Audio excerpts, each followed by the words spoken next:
2017년 8월 중국 안우이성 한 남성이 22년 전 발생한 한 살인 사건의 용의자로 체포됐는데요. 자, 그런데 놀라운 건 그의 범죄가 권위 있는 문학상을 받은 한 추리 소설 속 내용과 굉장히 흡사했다는 겁니다. 오. 가끔 저런 거 있잖아요. 소설이나 작품 보고 모방하는 범죄. 오, 그렇죠. 없으면 좋겠지만 있죠. 있죠. 그런데 더욱 놀라운 건 범인의 충격적인 정체. 살인 사건의 범인은 바로 해당 소설을 쓴 유명 작가 리우 용비아오였습니다. 그 뭐야, 이게 소설이 아니고 에세이였어요? 자기 범죄 내용을 그대로 소설로 쓴 거라고요? 뭐야? 아, 이게 자기가 쓴 대로 했는지, 자기가 한 걸 쓴 건지. 그가 쓴 소설은 중국 유명 추리 소설로요. 한 여성 작가가 살인을 저지르고 도망치는 내용을 담고 있는 게 그의 상황과 비슷해 실제 자신이 과거 범죄를 모티브로 쓴 것이 아니냐라는 의혹을 사게 됐는데요. 소설보다 더 끔찍했던 그날, 그 사건이 일어난 시점으로 돌아가 보겠습니다. 1995년 11월 중국 저장성 후저우의 한 여관. 당시 생활고를 겪던 리우는 금품을 훔치려다 주인의 눈에 띄었고 우발적으로 주인 부부와 그들의 손자 그리고 직원까지 살해한 후 달아났는데요. 그렇게 살인 후 22년 동안 리우는 작가로 승승장구. 앞서 말씀드린 이 추리 소설은 문학상을 탔을 정도로 인기를 끌었습니다. 아니, 얼마나 현실감 있는 글을 썼겠어요. 그치. 경험담인데. 싫어하니까. 간이 크다. 하지만 그의 성공은 오래가지 못했는데요. 경찰은 사건 당시 여관에 묵던 손님 중 안우이성 말투를 쓰는 사람이 있었다는 단서와 약 6만 개의 지문 샘플을 분석해 마침내 리우를 범인으로 지목했고요.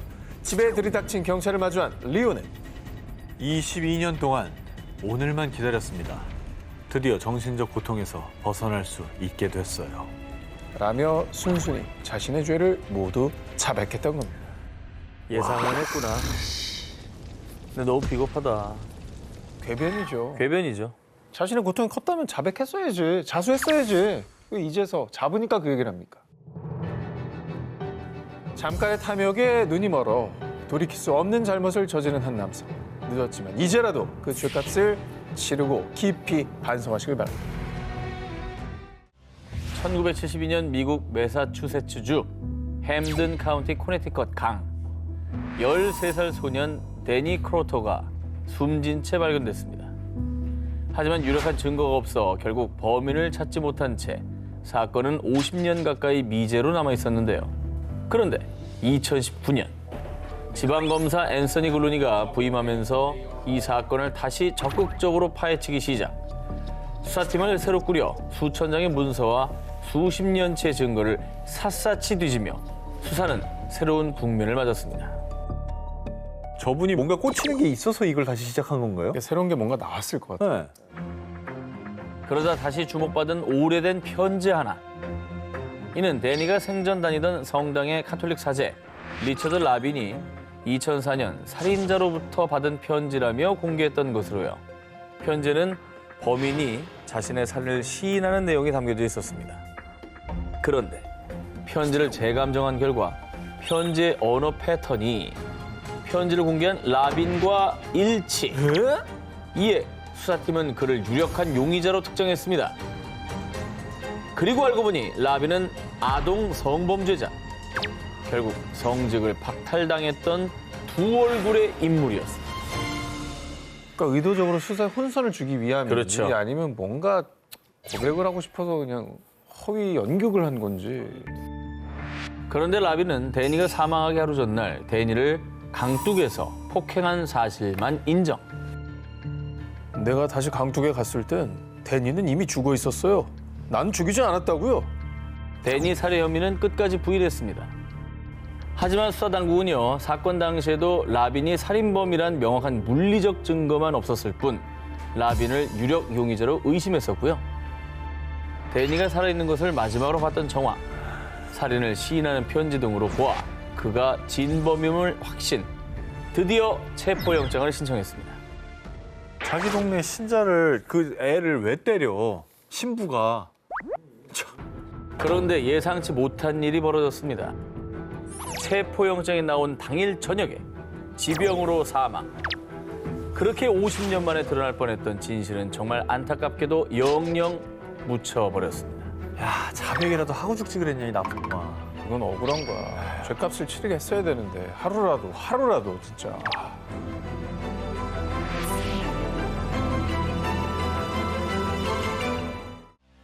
1956년 1월 어느 날 미국 몬태나주 그레이트 폴스 한 공원 인근에서 10대 남녀 보글과 컬리츠키가 무참히 살해됐습니다. 두 사람 모두 총을 맞아 사망. 부검 결과 이 소녀 컬리츠키에선 성폭행 흔적까지 발견됐습니다.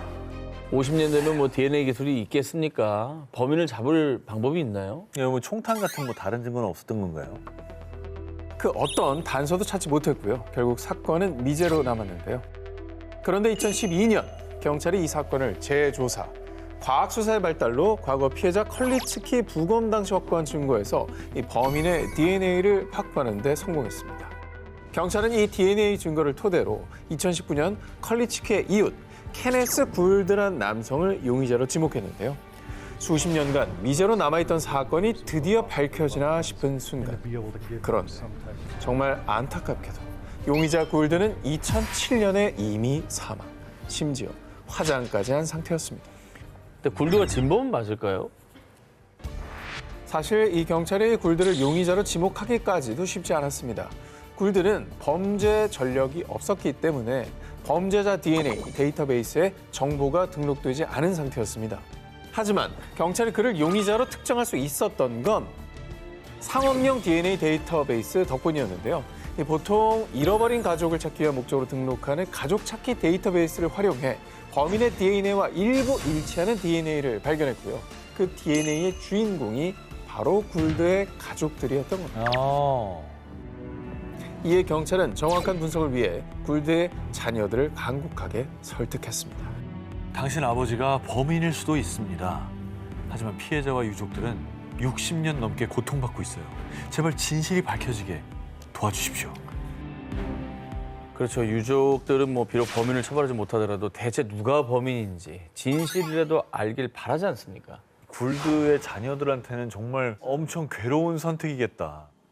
내가 이거를 제공함으로써 우리 아버지가 살인범이 될 수도 있는 거잖아요. 살인범의 자식이 되는 거잖아요.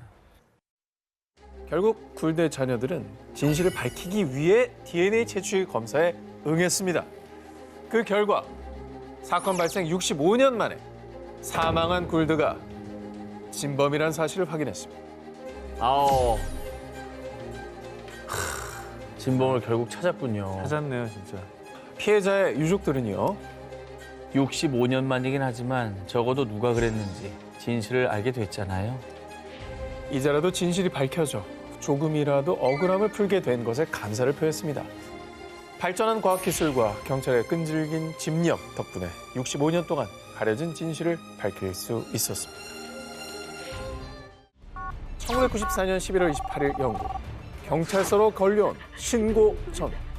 Go ahead, call the police. My son hasn't come back from school yet. Pardon? I said a report of my son missing. He hasn't been back from school. Right.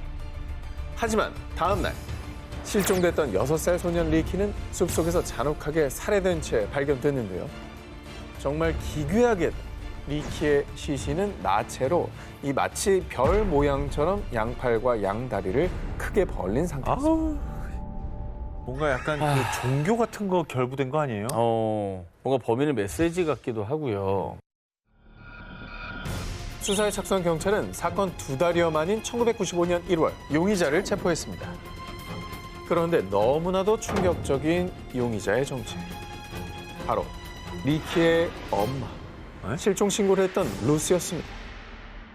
아니 엄마가 범인이라는 증거가 있는 거죠?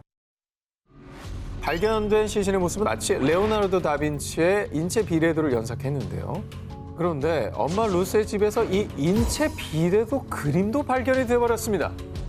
자, 이에 경찰은 루스가 집에서 아들 리키를 살해한 후 숲에 유기했다라고 밝혔습니다.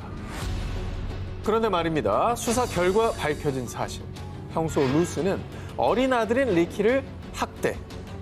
리키는 지역 아동보호 등록부에도 이미 등록된 상태였습니다.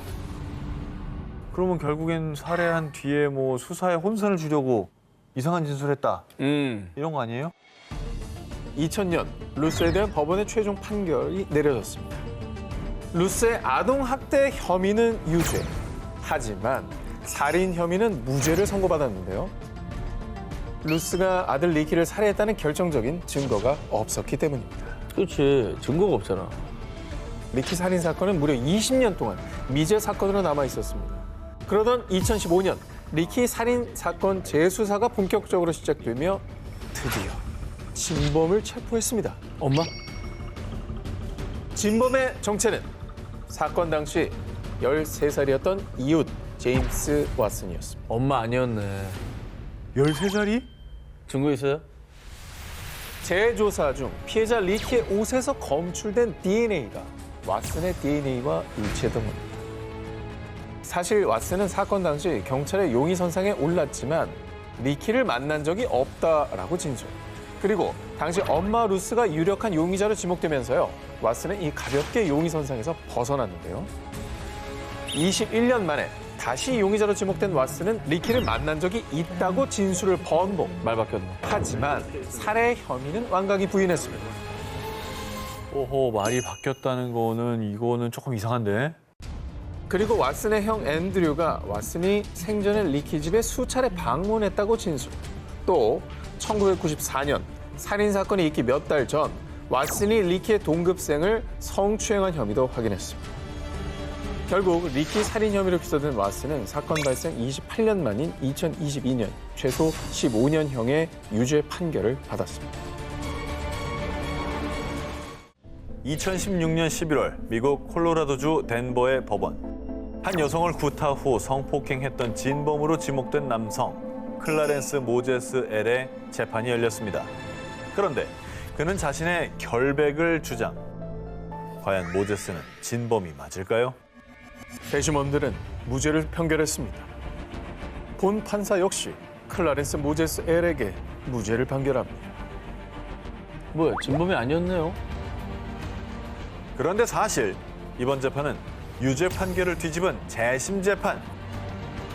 모제스는 무려 30년 가까이 자신이 진범이 아님을 주장해왔습니다. 아이고.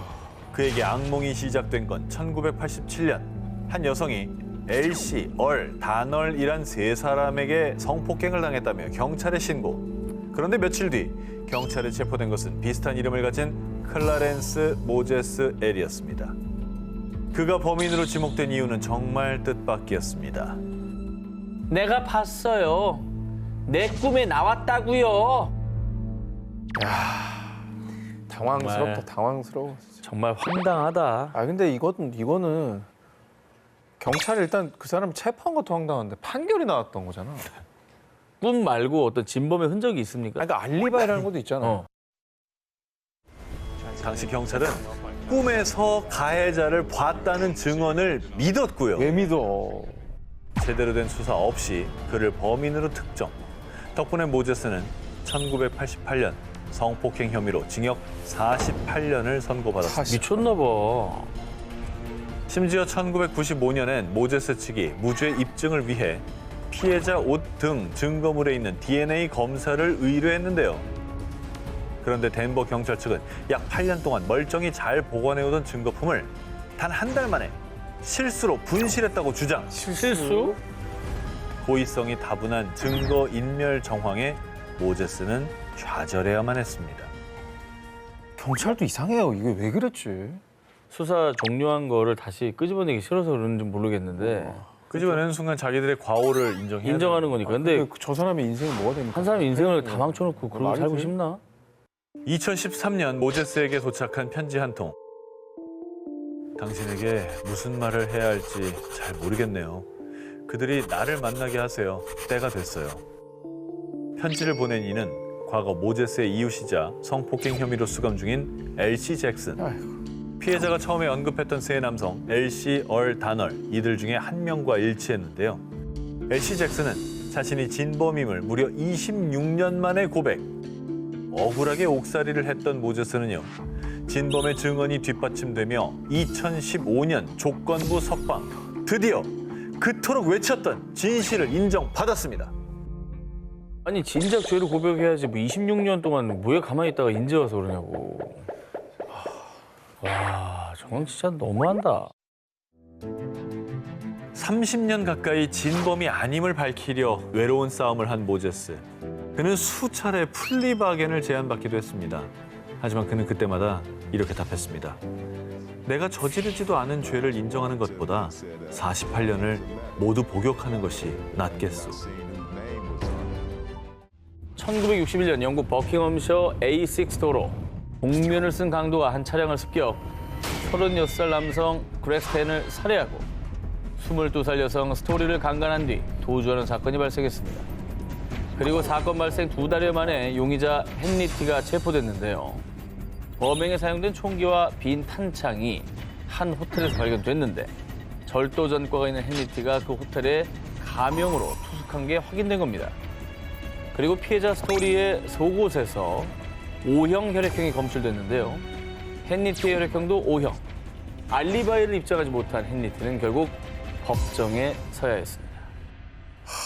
그러니까 이제 이런 정황들이 또 나왔고 뭐 가명으로 호텔에 투숙한 것도 의심스럽고 뭔가 나오긴 했는데 혈액형은 확률상 4분의 1입니다. 부족하거든요. 당시 헨리티의 변호인은요. 헨리티는 강도, 살인, 폭행 전과도 없고 무엇보다 범행 동기가 없습니다. 또 범행 도구에서 헨리티의 지문이 발견되지도 않았다며 헨리티의 무죄를 주장했습니다. 하지만 피해자 스토리는요. 런던 특유의 말투와 차가운 목소리, 저 파란 눈동자까지 기억나요. 저 사람이 범인이 확실하다고요. 스토리의 확신에 찬 증언으로 인해 헨리티는 결국 사형 선고를 받았습니다. 사형?